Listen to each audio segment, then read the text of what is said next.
Reports menu में सबसे पहले हमारे पास वेस्ट लेजर रिपोर्ट है।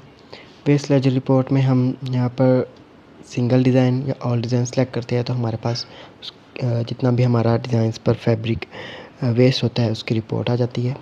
हम जैसे ही यहाँ पर सिलेक्ट करते हैं हमारे पास टोटल उसकी रिपोर्ट बन जाती है। उसके अलावा हम सिंगल डिज़ाइन सेलेक्ट करते हैं, अगर उस पर कोई वेस्ट नहीं है तो फिर हमारे पास नो डाटा अवेलेबल आता है। इसके बाद हमारे पास एक डिज़ाइन रिपोर्ट है।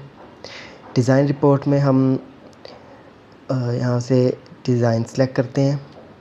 डिज़ाइन सेलेक्ट करने के बाद हम जो कॉलम्स शो करवाना चाहते हैं वो सेलेक्ट करते हैं और जैसे ही हम सर्च करते हैं हमारे पास एक डिज़ाइन रिपोर्ट जनरेट होकर आ जाती है।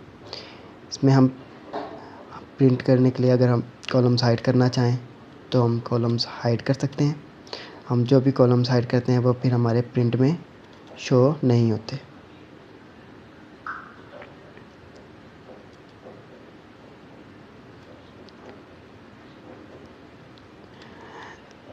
इसके बाद हमारे पास फैब्रिक रिपोर्ट है। फैब्रिक रिपोर्ट में बाय डिफ़ॉल्ट ऑल डिज़ाइन और ऑल फैब्रिक सेलेक्ट होते हैं। यहाँ पर आप सिंगल डिज़ाइन और सिंगल फैब्रिक भी सेलेक्ट करके चेक कर सकते हैं कि इस डिज़ाइन पर ये फैब्रिक कितना लगा। अगर नहीं लगा होगा तो वो 0 आ जाएगा। ऑल फैब्रिक करके आप जैसे ही सर्च करेंगे आपके पास डिटेल्स आ जाएंगी इस फैब्रिक की। हमारे पास काविया लेजर रिपोर्ट है।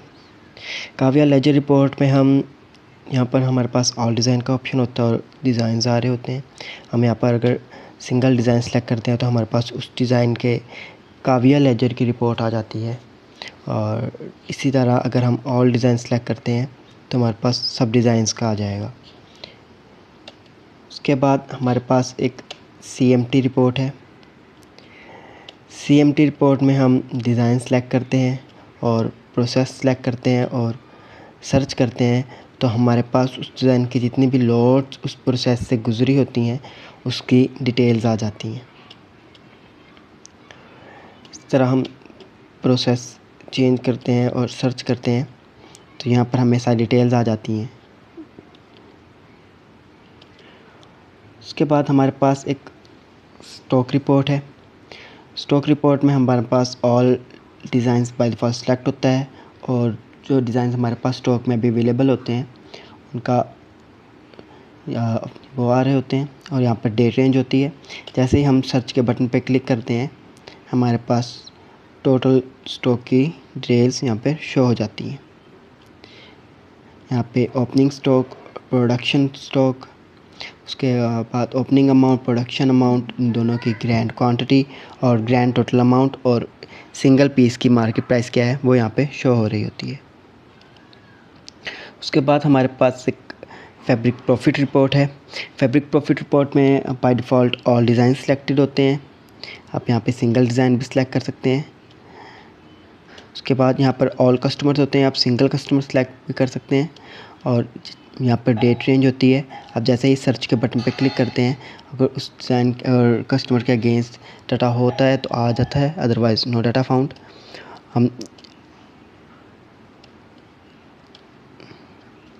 और ऐसे हमारे पास एक रिपोर्ट बन जाती है जिसमें हमारे पास एक फैब्रिक पे हमें इस कस्टमर से जितना प्रॉफिट मिल गया है वो शो हो जाता है और जितना हमारे पास अभी स्टॉक में वो पड़ा है कि क्वांटिटी और प्रॉफिट वो यहाँ पे आ जाता है। उसके बाद हमारे पास रिपोर्ट है customer wise sale report. Customer wise sale report में हमारे पास कस्टमर होता है और यहाँ पर हमारे पास एक्सपेंसेस होते हैं। ये ऑल एक्सपेंसेस और ऑल कस्टमर का बाय डिफ़ॉल्ट ऑप्शन सेलेक्ट होता है और इसमें डेट रेंज होती है। जैसे ही हम सर्च के बटन पर क्लिक करते हैं हमारे पास रिपोर्ट जनरेट हो जाती है कि हमने किस कस्टमर को कितनी क्वांटिटी सोल्ड की है, उसमें से रिटर्न कितनी कोई है, उसमें से हमारे क्वांटिटी कितनी बच गई है, उसमें से हमने एक्सपेंसेस उस कस्टमर से कितने ले लिए हैं और हमारे पास अभी स्टॉक में वो जो एक्सपेंसेस पड़े हैं उसकी अमाउंट कितनी है। इसके बाद हमारे पास एक समरी रिपोर्ट होती है। समरी रिपोर्ट में हमारे पास by default all customer select होते हैं, आप सिंगल कस्टमर सेलेक्ट कर सकते हैं और यहाँ पर एक डेट रेंज होती है। आप जैसे ही सर्च के बटन पर क्लिक करते हैं तो आपके पास उस डिज़ाइन पर हासिल होने वाला कितना हमने प्रॉफिट मिल गया है, उससे हमें कितना embroidery profit, fabric profit, company profit, CMT profit और हमें टोटल अमाउंट इसमें से जो हमें अब बच रही है वो। उसके बाद हमारा जो इस टाइम पे हमने जो सैलरीज़ पे की हैं वो यहाँ पे शो हो रही होती है और हमारी टोटल एक प्रॉफिट अमाउंट ही यहाँ पे शो हो रही होती है। उसके बाद हमारे पास एक सेल रिटर्न रिपोर्ट है। यहाँ पे हमारे पास डेट रेंजेस होते हैं। इस डेट रेंज के दरमियान आप जब सर्च करते हैं तो आपके पास डिटेल्स आ जाती हैं कि किस कस्टमर ने कौन सा डिज़ाइन, कितनी क्वांटिटी रिटर्न की है और इस रिटर्न टाइप क्या थी और इसका रिस्पॉन्सिबल और असेस अमाउंट क्या थी। उसके बाद हमारे पास फैब्रिक परचेज़ रिपोर्ट होती है। फैब्रिक परचेज़ रिपोर्ट में ऑल सप्लायर्स और all fabrics bye default select होते हैं। आप इनमें सिंगल भी सेलेक्ट कर सकते हैं और जैसे ही आप सर्च करते हैं तो उस सप्लायर से लिए गए जितना भी फैब्रिक है उसकी डिटेल्स हमारे पास यहाँ पे शो हो जाती हैं कि उससे कितनी क्वांटिटी ली है, उसकी परचेज रेट, उस पर कितनी अमाउंट हमने पे कर दी है, कितनी रहती है, उसका बैलेंस, ये सारी डिटेल्स हमें शो हो रही होती हैं। उसके बाद हमारे पास एक लेजर रिपोर्ट होती है। लेजर रिपोर्ट में हमारी जितनी भी हम ट्रांजैक्शंस करते हैं उसकी रिपोर्ट होती है। यहाँ पे bye default all customer select होता है, ऑल अकाउंट्स। आप यहाँ पे सिंगल अकाउंट भी सिलेक्ट कर सकते हैं। यहाँ पे आप अकाउंट ट्रांजैक्शन टाइप और डेट रेंज सेलेक्ट करके जैसे ही आप सर्च करते हैं तो आपको यहाँ पे उसकी ट्रांजैक्शंस की सारी डिटेल्स शो हो जाती हैं। इसके बाद हमारे पास एक एक्शन लॉग रिपोर्ट है। एक्शन लॉग रिपोर्ट में all users bye default select होते हैं, ऑल स्क्रीन्स और all actions bye default select होते हैं और एक डेट रेंज सेलेक्ट होती है। आप यहाँ से सिंगल सिलेक्शन भी कर सकते हैं और जैसे ही आप सर्च के बटन पर क्लिक करते हैं तो आपके सॉफ्टवेयर को जिसने यूज़ किया और कहाँ कैसे यूज़ किया उसकी सारी डिटेल्स यहाँ पे शो हो जाती हैं।